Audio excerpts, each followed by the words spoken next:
ಆಚಿ ಮಸಾಲ. ಎಂತ ಅಡಿಗೆಯ ರುಚಿಯಾಗೋ ರಹಸ್ಯವು 20 ರೂಪಾಯಿ.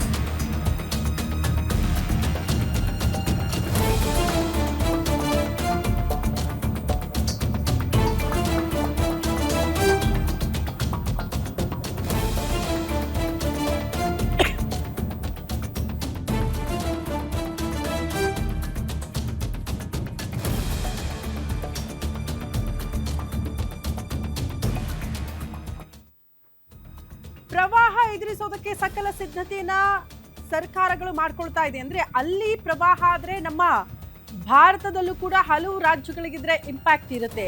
ರಸುವಾಗಡಿ, ಚಿಲುಮೆ ಈ ಭಾಗದಲ್ಲೆಲ್ಲ ಪ್ರವಾಹದ ಆತಂಕ. ನೇಪಾಳದ ಉತ್ತರ ಭಾಗದ ಹಲವು ಜಿಲ್ಲೆಗಳಲ್ಲಿ ಕತ್ತಲೆ ಆವರಿಸಿದೆ. ಕಾರಣ ವಿದ್ಯುತ್ ಸ್ಥಾವರಗಳು ಕೆಲಸ ಮಾಡ್ತಾ ಇಲ್ಲ. ಸೇನೆಯ ಹೆಲಿಕಾಪ್ಟರ್ಗಳು, ವಿಪತ್ತು ನಿರ್ವಹಣಾ ಅಧಿಕಾರಿಗಳು ಎಲ್ಲರೂ ಕೂಡ ಸದ್ಯಕ್ಕೆ ಕಾರ್ಯಾಚರಣೆಯಲ್ಲಿ ನಿರತರಾಗಿದ್ದಾರೆ.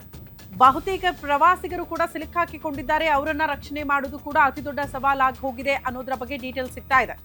ಮತ್ತು ನಮ್ಮ ಭಾರತದ ಕೆಲವರು, ಅದು ಕೂಡ ತಮಿಳುನಾಡಿನಿಂದ ಬಹುತೇಕ ಜನ ಅಲ್ಲಿ ಹೋಗಿದ್ದಾರೆ, ಅವರು ಕೂಡ ಸಿಲುಕಾಕಿಕೊಂಡಿದ್ದಾರೆ. ಅವ್ರನ್ನ ಸಂಪರ್ಕ ಮಾಡಲಾಗ್ತಾ ಇದೆ ಅನ್ನೋದ್ರ ಬಗ್ಗೆ ಡೀಟೇಲ್ಸ್ ಇದೆ. ದೃಶ್ಯ ನೋಡ್ತಾ ಇದ್ರಲ್ಲ, ನೇಪಾಳದ ಪರಿಸ್ಥಿತಿ. ಸೇನಾ ಹೆಲಿಕಾಪ್ಟರ್ಗಳ ಮೂಲಕ ರಕ್ಷಣಾ ಕಾರ್ಯಾಚರಣೆ ಆಗ್ತಾ ಇರುವಂತಹ ದೃಶ್ಯ. ಮತ್ತೊಂದು ಕಡೆ ಪ್ರವಾಹದ ರಭಸಕ್ಕೆ ಗ್ರಾಮಗಳು ಕೊಚ್ಕೊಂಡು ಹೋಗ್ತಾ ಇರೋದ್ರಿಂದ ಜನ ತಮ್ಮ ಪ್ರಾಣ ಉಳಿಸ್ಕೊಳ್ಳೋದಕ್ಕೆ ಓಡ್ ಹೋಗ್ತಾ ಇರುವಂತಹ ದೃಶ್ಯವನ್ನ ನೋಡ್ತಾ ಇದ್ದೀರಿ. ಬಹುತೇಕ ಗ್ರಾಮಗಳಲ್ಲಿ ವಿದ್ಯುತ್ ಸಂಪರ್ಕ ಇಲ್ಲ, ಕತ್ತಲೆ ಆವರಿಸಿದೆ. ಪ್ರವಾಹ ಬಂದರೂ ಕೂಡ ಗೊತ್ತಾಗದೇ ಇರುವಂತಹ ಪರಿಸ್ಥಿತಿ. ಆದರೂ ಕೂಡ ಸೇನಾ ಹೆಲಿಕಾಪ್ಟರ್ಗಳು ನಿರಂತರವಾಗಿ ಕಾರ್ಯಾಚರಣೆ ಮಾಡ್ತಾ ಇರೋದ್ರಿಂದ ಜನ ಕೈ ಬೀಸಿ ನೋಡಿ ನಮ್ಮನ್ನ ಉಳಿಸಿ ಅಂತ ಕೇಳ್ಕೊಳ್ಳೋದು. ಆ ಗ್ರಾಮಗಳಿಗೆ ಸೇನಾ ಹೆಲಿಕಾಪ್ಟರ್ ಹೋಗಿ ಅವ್ರನ್ನ ರಕ್ಷಣೆ ಮಾಡ್ತಾ ಇರುವಂತಹ ದೃಶ್ಯವನ್ನ ನೋಡ್ತಾ ಇದ್ದೀರಿ. ನೇಪಾಳದಲ್ಲಿ ಪ್ರವಾಹ ಆದ್ರೆ ಖಂಡಿತ ನಮ್ಮ ಭಾರತದ ಹಲವು ರಾಜ್ಯಗಳಲ್ಲೂ ಕೂಡ ಅದರ ಪರಿಣಾಮ ಇರುತ್ತೆ. ಹಂಗಾಗಿ ಬಿಹಾರದಲ್ಲೂ ಕೂಡ ಒಂದಷ್ಟು ಮುನ್ನೆಚ್ಚರಿಕಾ ಕ್ರಮಗಳನ್ನು ಕೈಗೊಳ್ಳಲಾಗ್ತಾ ಇದೆ ಸರ್ಕಾರದ ಕಡೆಯಿಂದ. ಉತ್ತರ ಪ್ರದೇಶದಲ್ಲೂ ಕೂಡ ಪ್ರವಾಹದ ವಿಚಾರಕ್ಕೆ ಸಂಬಂಧಪಟ್ಟಂತೆ ಟೆನ್ಷನ್ ಇದೆಯಂತೆ. ಹಾಗಾಗಿ ಎರಡೂ ರಾಜ್ಯಗಳಲ್ಲೂ ಕೂಡ ಸದ್ಯಕ್ಕೆ ಮುನ್ನೆಚ್ಚರಿಕಾ ಕ್ರಮಗಳನ್ನು ಸರ್ಕಾರ ಕೈಗೊಳ್ತಾ ಇದೆ.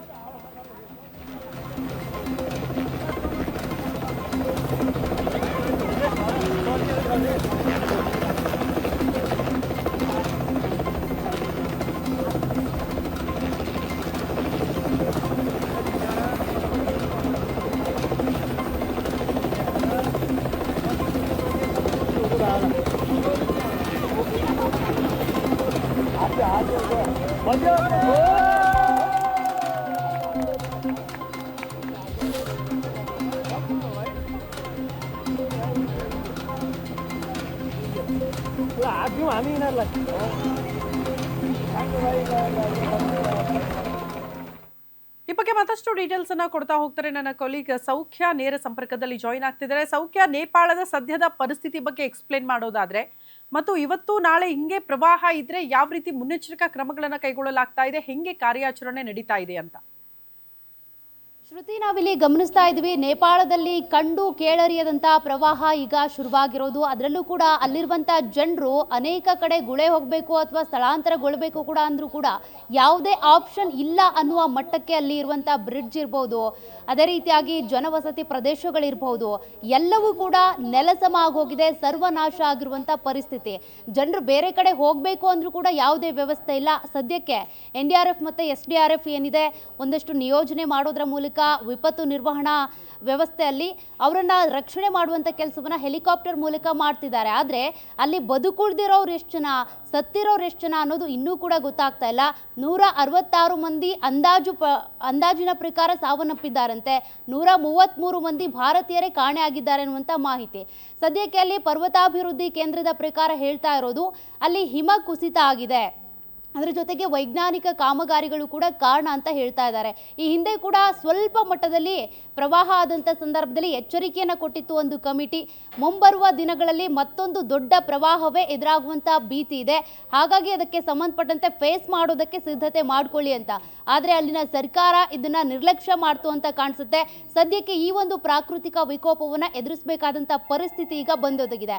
ಅಲ್ಲಿನ ಚಿತ್ರಣ ಹೆಂಗಿದೆ ಅಂತಂದ್ರೆ ಅನೇಕ ಕಡೆ ಈ ಕೋಸಿ ನದಿ ಇರ್ಬೋದು, ಅದೇ ರೀತಿಯಾಗಿ ಗಂಡಕ್ ಇರ್ಬೋದು, ಈ ನದಿಗಳು ಉಕ್ಕಿ ಹರಿತಾ ಇವೆ. ಅದರಲ್ಲೂ ಕೂಡ ಈ ಭೋಷಿ ನದಿ ಏನಿದೆ ಅದರಿಂದಾಗಿ ಸಾಕಷ್ಟು ಎಫೆಕ್ಟ್ ಆಗ್ತಾ ಇದೆ. ನದಿ ಉಕ್ಕಿ ಹರಿತಾ ಇರೋದ್ರಿಂದಾಗಿ ಎಲ್ಲಿ ಹೋಗಬೇಕು ಅಂತ ಜನರಿಗೆ ಗೊತ್ತಾಗ್ತಾ ಇಲ್ಲ. ಅನೇಕರು ಪಾಪ ನಿರಾಶ್ರಿತರಾಗಿದ್ದಾರೆ, ಮನೆ ಮಠ ಇಲ್ಲ, ತಮ್ಮವ್ರನ್ನ ಕಳ್ಕೊಂಡಿದ್ದಾರೆ, ಎಲ್ಲಿಗೆ ಸ್ಥಳಾಂತರ ಮಾಡಬೇಕು ಅನ್ನೋದು ಕೂಡ ಗೊತ್ತಾಗ್ತಾ ಇಲ್ಲ. ನೇಪಾಳದ ಪರಿಸ್ಥಿತಿಯಿಂದಾಗಿ ಭಾರತದ ಬಿಹಾರಕ್ಕೂ ಕೂಡ ಎಫೆಕ್ಟ್ ಆಗ್ತಾ ಇದೆ. ಯಾವ ರೀತಿ ಅಂದರೆ ಅಲ್ಲಿರುವಂಥ ಜನರೀಗ ಬೇರೆ ಕಡೆ ಗುಳೆ ಹೋಗ್ತಾ ಇದ್ದಾರೆ. ಕಾರಣ ಈ ನದಿ ಉಕ್ಕಿ ಹರಿದ್ರೆ ನಮ್ಮ ಕಡೆನೂ ಕೂಡ ಪ್ರವಾಹ ಬರುತ್ತೆ, ನಾವೇನು ಮಾಡಬೇಕು ಅನ್ನುವಂಥ ಕಾರಣಕ್ಕೆ ಸರ್ಕಾರ ಎಲ್ಲ ಆದಮೇಲೆ ಅದನ್ನು ಹೆಂಗೆ ಫೇಸ್ ಮಾಡಬೇಕು ಅಂತ ನೋಡುತ್ತೆ. ಆದರೆ ಮೊದಲೇ ಅದಕ್ಕೆ ಬೇಕಾದಂಥ ಸಿದ್ಧತೆಯನ್ನು ಮಾಡ್ಕೊಳ್ತಾ ಇಲ್ಲ. ಇನ್ನು ಇದೇ ರೀತಿಯಾಗಿ ಪ್ರವಾಹ ಮುಂದುವರಿಯುತ್ತಾ ಅಂತ ಕೇಳಿದರೆ ಮುಂದುವರಿಯುತ್ತೆ. ಕಾರಣ ಮಳೆ ಆಗ್ತಾ ಇದೆ, ನೀರಿನ ಮಟ್ಟ ಮತ್ತಷ್ಟು ಏರಿಕೆ ಆಗ್ತಾನೆ ಇದೆ. ಇದರಿಂದಾಗಿ ಅಕ್ಕಪಕ್ಕದ ರಾಜ್ಯಗಳಿಗೂ ಕೂಡ ಎಫೆಕ್ಟ್ ಆಗುತ್ತೆ. ಬಿಹಾರಕ್ಕೆ ಪ್ರಮುಖವಾಗಿ ಇದ್ರ ಎಫೆಕ್ಟ್ ತಟ್ಟುತ್ತೆ ಅನ್ನುವಂಥ ಭೀತಿ, ಎಚ್ಚರಿಕೆಯನ್ನು ಕೊಡಲಾಗಿದೆ. ಸದ್ಯಕ್ಕೆ ಈಗ ರಸುವಾ ಸೇರಿದಂತೆ ಬೇರೆ ಬೇರೆ ನದಿಗಳ ನೀರಿನ ಪ್ರಮಾಣ ಹೆಚ್ಚಳ ಆಗಿರೋದ್ರಿಂದ ಅಕ್ಕಪಕ್ಕದ ರಾಜ್ಯಗಳು, ಜಿಲ್ಲೆಗಳು, ಅದೇ ರೀತಿಯಾಗಿ ಅಲ್ಲಿರುವಂಥ ಜನರು ಯಾವ ಕಡೆ ಸ್ಥಳಾಂತರಗೊಳ್ಬೇಕು ಅನ್ನೋದೇ ಸದ್ಯಕ್ಕೆ ಇರುವಂಥ ಆತಂಕದ ಪ್ರಶ್ನೆ. ಸದ್ಯಕ್ಕಂತೂ ಈಗ ಹೆಲಿಕಾಪ್ಟರ್ ಮೂಲಕ ರಕ್ಷಣಾ ಕಾರ್ಯಾಚರಣೆ ಮಾಡ್ತಿದ್ದಾರೆ ನಿಜ, ಆದರೆ ಅಲ್ಲಿನ ದೃಶ್ಯಗಳನ್ನು ನಾವು ಗಮನಿಸಿದಾಗ ಗೊತ್ತಾಗುತ್ತೆ ಯಾವ ರೀತಿ ಮೃತದೇಹಗಳು ಪತ್ತೆ ಆಗಿದೆ ಅಂದರೆ ರುಂಡ ಮುಂಡಗಳು ಬೇರೆ ಬೇರೆ ಕಡೆ ಬಿದ್ದಿದ್ದಾವೆ, ಆ ಮಣ್ಣಿನಲ್ಲಿ ಹೂತ್ಕೊಂಡು ಬಿಟ್ಟಿದ್ದಾವೆ. ಅದನ್ನ ಮೇಲೆ ಎತ್ತಬೇಕು ಅಂದ್ರೂ ಕೂಡ ಕಾಲಲ್ಲೇ ಸಿಕ್ಕಾಕೊಳ್ತಾ ಇದೆ, ಅರ್ಧ ದೇಹ ಮೇಲಕ್ಕೆ ಎದ್ದು ಬರ್ತಾ ಇದೆ. ಅಂಥ ಭೀಕರ ದೃಶ್ಯಗಳನ್ನು ನಾವು ನೋಡ್ತಾ ಇದ್ವಿ. ಮಕ್ಕಳು, ವೃದ್ಧರು ಎಲ್ಲರೂ ಕೂಡ ಕೊಚ್ಕೊಂಡು ಹೋಗಿದ್ದಾರೆ. ಅದರ ಜೊತೆಗೆ ಅವ್ರ ಫ್ಯಾಮಿಲಿಯಲ್ಲಿ ಎಷ್ಟು ಜನ ಇದ್ರು ಅಂತ ಹಿಂದೆ ತಿರುಗಿ ನೋಡೋದಕ್ಕೂ ಜನರಿಗೆ ಆಗ್ತಾ ಇಲ್ಲ, ಆ ಮಟ್ಟಕ್ಕೆ ಕೊಚ್ಕೊಂಡು ಹೋಗ್ತಾ ಇದೆ. ಇನ್ನು ನಾವು ಸೇಫ್ ಆಗಬೇಕು ಅಂತ ಜನರು ಓಡ್ ಹೋಗ್ತಾ ಇದ್ರೆ ರಸ್ತೆನೇ ಬ್ರಿಡ್ಜೆ ಅಲ್ಲಿರುವಂಥ ದೊಡ್ಡ ದೊಡ್ಡ ಕಟ್ಟಡಗಳೇ ನೆಲಸಮ ಆಗ್ತಾ ಇವೆ. ಒಂದು ಇಡೀ ರಾಜ್ಯವೇ ನೆಲಸಮ ಆದಂಥ ಸಂದರ್ಭದಲ್ಲಿ ಪರಿಸ್ಥಿತಿ ಹೆಂಗಿರುತ್ತೋ ಆ ಪರಿಸ್ಥಿತಿಯನ್ನ ಜನರಲ್ಲಿ ಎದುರಿಸ್ತಾ ಇದ್ದಾರೆ. ಇಡೀ ದೇಶನಲ್ಲಿ ನಾಶ ಆಗ್ತಾ ಇದೆ. ಮುಂದಿನ ದಿನಗಳಲ್ಲಿ ಈ ಒಂದು ಜನವಸತಿ ಪ್ರದೇಶ ನಿರ್ಮಾಣ ಮಾಡೋದು ಅಥವಾ ಜನರ ಜೀವನವನ್ನು ಸರಿ ಮಾಡೋದು ಬಹಳ ದೊಡ್ಡ ಸವಾಲಿನ ಕೆಲಸ. ಚೀನಾ ಅಥವಾ ಬೇರೆ ಬೇರೆ ಕಡೆ ಪ್ರವಾಹ ಆದಾಗ ಜನರಿಗೆ ಅದ್ರ ಬಗ್ಗೆ ಅನುಭವ ಇದೆ, ಹೆಂಗೆ ಫೇಸ್ ಮಾಡಬೇಕು ಅನ್ನೋದ್ರ ಬಗ್ಗೆ ಅವರಿಗೆ ತಯಾರಿ ಮಾಡಿಕೊಳ್ಳುವಷ್ಟು ಅನುಭವ ಇದೆ. ಆದರೆ ನೇಪಾಳದಲ್ಲಿ ಈ ಮಟ್ಟಕ್ಕೆ ಎಂದೂ ಕೂಡ ಕಂಡು ಕೇಳರಿಯದ ಪ್ರವಾಹ ಇದು. ಹಾಗಾಗಿ ಅದನ್ನು ಫೇಸ್ ಮಾಡೋದೇ ಜನರಿಗೆ ಸವಾಲಾಗಿದೆ. ಇನ್ನು ಯಾರು ಸತ್ತೋಗಿದ್ದಾರೆ, ಯಾರು ಬದುಕಿದ್ದಾರೆ, ಮೃತದೇಹ ಸಿಗೋದು ಕೂಡ ಕಷ್ಟ ಆಗ್ಬಿಟ್ಟಿದೆ. ಅದನ್ನು ಹುಡ್ಕೋದಿರಲಿ, ರಕ್ಷಣಾ ಕಾರ್ಯಾಚರಣೆ ಮಾಡೋದಿರಲಿ, ಎಲ್ಲವೂ ಕೂಡ ಸವಾಲಿನ ಕೆಲಸ ಆಗ್ಬಿಟ್ಟಿದೆ. ಶ್ರುತಿ. ಓಕೆ ಸೌಖ್ಯ, ಧನ್ಯವಾದಗಳು ತಮ್ಮೆಲ್ಲ ಮಾಹಿತಿಗೆ.